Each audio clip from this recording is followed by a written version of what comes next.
네, 기무사 의혹 특별수사단장 전익수 대령입니다.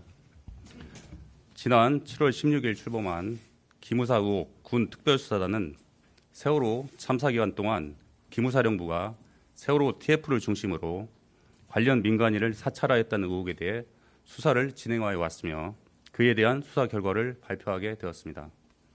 기무사는 악화된 세월호 전국을 조기에 전환하고 당시 추락한 대통령의 지지율을 회복하기 위하여 세월호 사건 발생 초기부터 세월호 TF를 구성하여 운영하였습니다.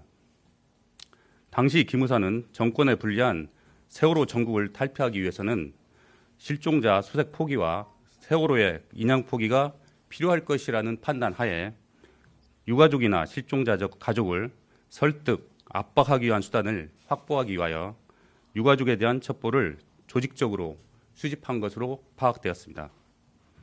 광주 전남 지역 기무대인 610 부대장은 부대원들에게 현장 임무를 부여하고 활동간 적발 시 유가족 행세를 하라는 등의 활동 지침을 내리고 진도체육관 등지에서 실종자 가족들의 성향이나 일상생활에 대한 첩보를 수집하여 보고하게 하였습니다.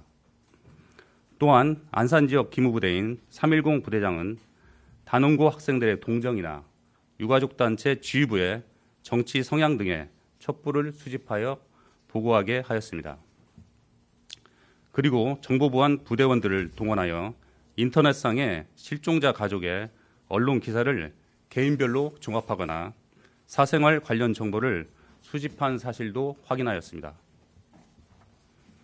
다음으로 유병헌 검거 관련 불법 감청 의혹에 대한 수사 결과입니다. 기무사는 세월호 전국 당시 유병헌 검거를 위해 기무사 3처를 중심으로 TF를 구성한 후에 부대 역량을 총동원하여 검거 활동을 진행하였으며 검거 활동 초기부터 감청을 실시하였습니다. 당시 관련자들이 감청의 불법성을 인식했는지 여부가 중요한 부분이라고 할 수 있는데 감청 시작 직후 실무자가 불법 감청의 문제점을 수차례 보고했음에도 이를 무시하고 기무사는 오히려 전파 환경 조사로 위장하여 감청을 강행한 사실을 확인하였습니다. 군 특수단은 이와 같은 수사 결과를 바탕으로 유가족 사찰 지시와 관련하여 직권남용 권리행사 방해 혐의로 3명을 구속 기소하고 1명을 불구속 기소하였습니다. 불법 감청과 관련해서는 통신비밀보호법 위반 혐의로 1명을 불구속 기소하였습니다. 이번 사건은 기무사가 세월호 참사 기간 동안 통수권 보필이라는 미명하에 권한을 남용하여 조직적으로 민간인들을 사찰한 사건이며 이러한 불법적 행위에 대하여 진상을 규명하고 엄중하게 책임을 물음으로써 이 같은 행위가 반복되지 않도록 하는 계기를 마련하였다는 점에서 이번 수사에 의의가 있다고 하겠습니다. 군 특수단은 세월호 민간인 사찰 수사를 담당했던 군 검사, 군 검찰 수사관 일부를 잔류시켜 국방부 보통군사본에 기소한 피고인들에 대한 공판을 수행할 예정입니다. 네, 이상입니다. 네, 질문 2가지만 간단하게 받고 이어서 진행하도록 하겠습니다. 네, 질문 받겠습니다. TV조선 안영래입니다. 예. 그 불법 감청 관련돼서 제가 알기로는 그 당시에 검찰이나 대검에서 인천지검이나 대검에서 그 공식적인 협조 요청이 온 걸로 알고 있고 그게 이제 행정 응원이라는 차원에서 기무사가 동원됐던 걸로 알고 있습니다. 근데 이렇게 되면 그러니까 이게 지금 불법이라고 결론을 내린 이유가 일단 좀 궁금하고요.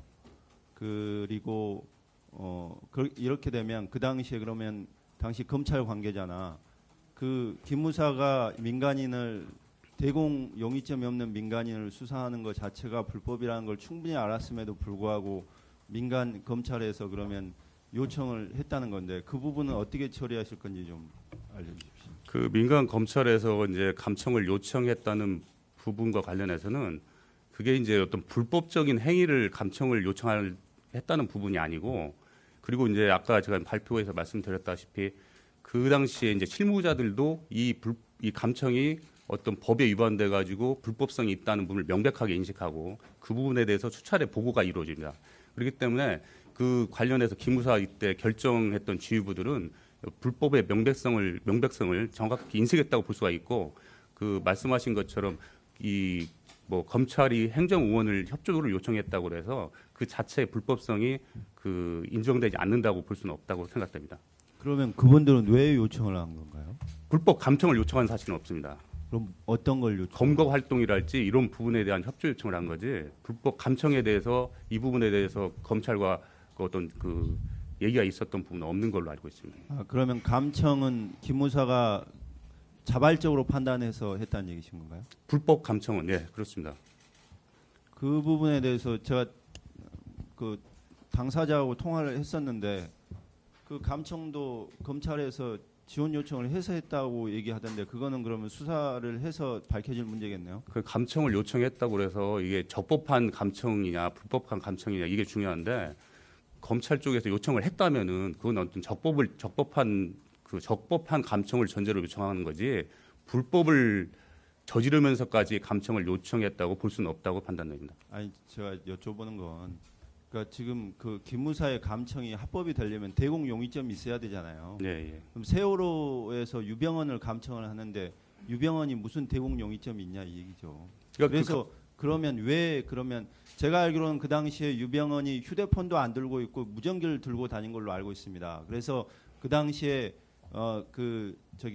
검찰에서 이 추적하는데 애로가 많았었고 그래서 무선 감청이 가능한 기무사에 감청을 요청했다는 게 그때 당사자의 얘기고요. 그때 관계자의 얘기고 그런데 검찰이 그 감청을 요청을 한 것 자체는 불법이 아니라고 그러면 검찰이 그러면 왜 무슨 그 어떤 걸 불법 감청을 지금 요청했다는 사실 자체가 확인된 바가 없습니다. 그 검찰 측에서 감청 자체를 요청했다는 사실 자체가 그럼 감청 자체를 요청했다는 자체를 확인을 지금 못 하신 거예요? 그 부분은 확인 안 됐습니다. 그럼 수사를 잘못하신 거네요. 저희들이 이제 수사 결과는 그럼 어떤 검찰 쪽에서 감청을 요청했다는 부분 확인하지 못했습니다. 아니 기무사가 왜 감청을 했는지에 대한 그 동기나 그 계기까지도 지금 파악이 안 되신 거면 수사를 잘못하신 거죠.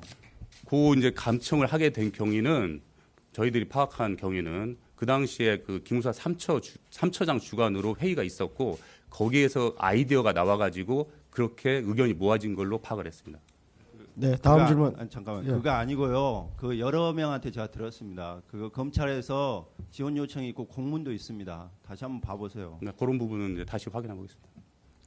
네, 심수부 기자님. 예. 그러니까 지금 그 관련 내부적으로 관련 회의가 있었다라고 말씀하셨는데 여기 지금 감청 장비 투입 개시 정보 보고건에 대해 BH 동료 내용 문건이 있었다 이 부분도 있거든요. 예. 그러면 지금 기무사 자체적으로 우리가 이런 장비를 활용해서 이런 활동을 하겠다라고 BH에게 보고를 하고 거기에 대한 답변을 받으신 이런 상황인 건가요?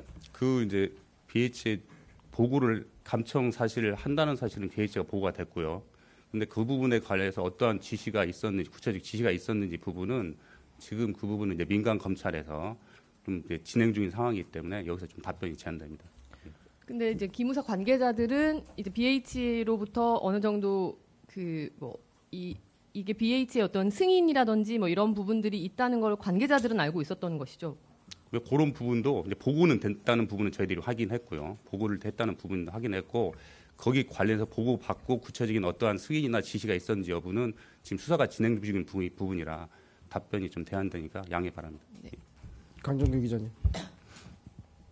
YTN 강정규입니다. 그 중간중간에 이제 계속 BH 했다는 내용이 이제 보도자료에 나오는데 요거는 어떤 식으로 증거가 수집이 됐다고 볼 수 있을까요? 저희들이 이제 이 사찰 관련해 가지고 이제 뭐 다양한 그 광범위한 압수물 같은 거 이제 그 분석하고 관련자 그 소환 조사를 통해서 이제 확인을 했는데 이런 이제 그런 그 당시에 이제 그 보고 문건 그다음에 이제 중요한 게 이제 그 당시에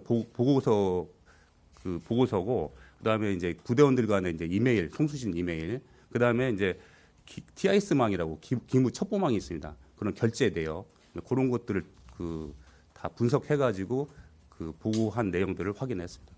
그 전경호 기자님 네. 질문 마지막으로 예. 네. 그렇다면 이게 예를 들어서 주요 지기자라는 게 뭐 청와대 안보실장이라든가 이런 식으로 특정할 만큼 그 사람들에게 이게 직접 들어갔다는 것을 충분한 그 증거가 수집이 됐다는 말씀이세요? 예, 보고한 사실들은 저희들이 문건을 확인했습니다. 예.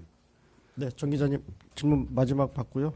저희가 이동하겠습니다. 네, 뉴데일리 정경 기자입니다. 예, 예. 지금 이제 다른 분들께서 이제 질문하신 거 말고 그 솔직히 이제 좀 부분적인 질문일 수도 있는데요. 예, 예. 이 압박 수단을 확보하기 위해서 요원들 투입했다. 예, 예. 그 지금 이번 조사에서 그러면 압박 수단이 구체적으로 어떤 것인지는 나온 게 있습니까? 압박 수단 확보 못했다면 이건 또 웃기는 건데요. 이게 압박 수단이라는 게 결국은 이제 그 세월호 전국 어떤 불리한 세월호 전국을 이제 탈피하게 한 수단으로 그게 하나의 이제 그 수색 포기랄지 그다음에 세월호 인양 포기를 염두에 뒀기 때문에 그 어떤 그런 수색 포기를 시키기 위해서는 유가족들에게 불리한 어떤 여론을 형성하는 그 첩보를 그 수집하는 게 필요했고 그 수단으로 이제 그 유가족 사찰을 했다는 얘기입니다. 그거는. 그러니까 지금 제가 여쭤보는 거는 그 네. 지금 말씀하신 부분 이야기인데 그렇게 시켰지 않습니까? 네, 예. 시키는 과정에서 여기 이제 표현에서 나온 거는 압박 수단 확보라고 나오지 않습니까? 예, 예. 압박 수단을 확보했는지 그 압박 수단이 어떤 것이었는지가 좀 궁금해가지고요. 그렇게 뭐- 감청까지 이게 감청이 아니라 도청까지 할 정도 같으면은 네. 이건 이거 무슨 뭐 대공수사듯이 했을 텐데 그럼에도 불구하고 소위 말하는 압박 수단이 없다는 것도 웃기지 않습니까? 이게 압박이라는 게 실질적으로 뭐 대놓고 이제 압박하는 그런 게 아니고 이런 여론을 통해서 이런 언론 기사를 통해서 이런 게 나가다 보면은 그래서 유가족에 대한 어떤 불리한 기사 같은 게 나가다 보면 그게 자연스럽게 압박을 받고 이렇게 하기 위한 목적이었다는 거죠. 예, 예. 그렇습니다. 예. 그러면 예. 대놓고 압박하는 게 아니고 예, 예. 네, 그러면 여기서는 공개적인 브리핑 마치고요. 이동을 해서 저희가 계속 설명을 드리도록 그렇게 하겠습니다. 네, 마치겠습니다.